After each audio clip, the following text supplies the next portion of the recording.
Welcome to our channel. Today we how to install AWS CloudWatch agent for data platform log. To install the AWS CloudWatch agent for data platform logs, start by ensuring you have the necessary permissions in your AWS account.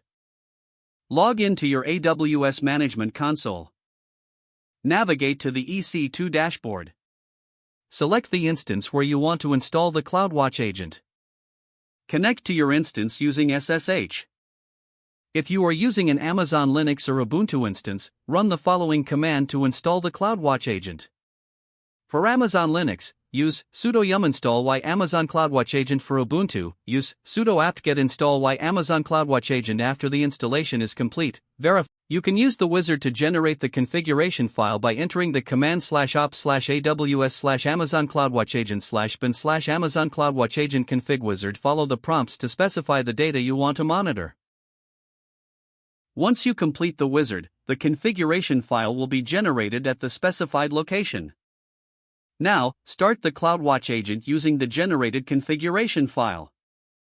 Run the following command, sudo /opt/aws/amazon CloudWatch agent /bin/amazon CloudWatch agent ctl fetch config sc file. After executing this command, the CloudWatch agent will start.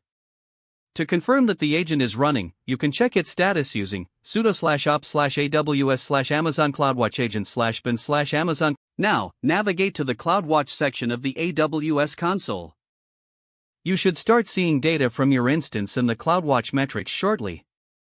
Finally, configure alarms and dashboards in CloudWatch to monitor your data platform logs effectively.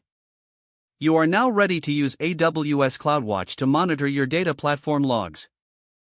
If the page does not load, refresh the browser or try again in a private or incognito window.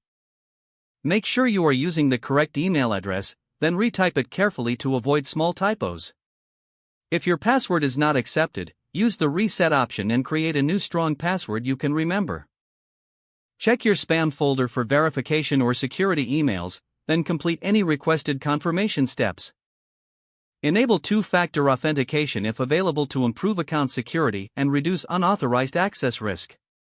After signing in, review your profile details so your contact information and settings are accurate and current. If you see an error message, note it down and try again after restarting your device and internet connection.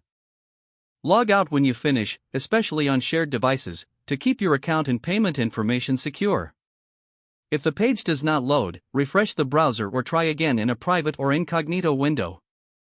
Make sure you are using the correct email address, then retype it carefully to avoid small typos. If your password is not accepted, use the reset option and create a new strong password you can remember. Don't forget to like this video and subscribe to our channel for more step-by-step tech guides.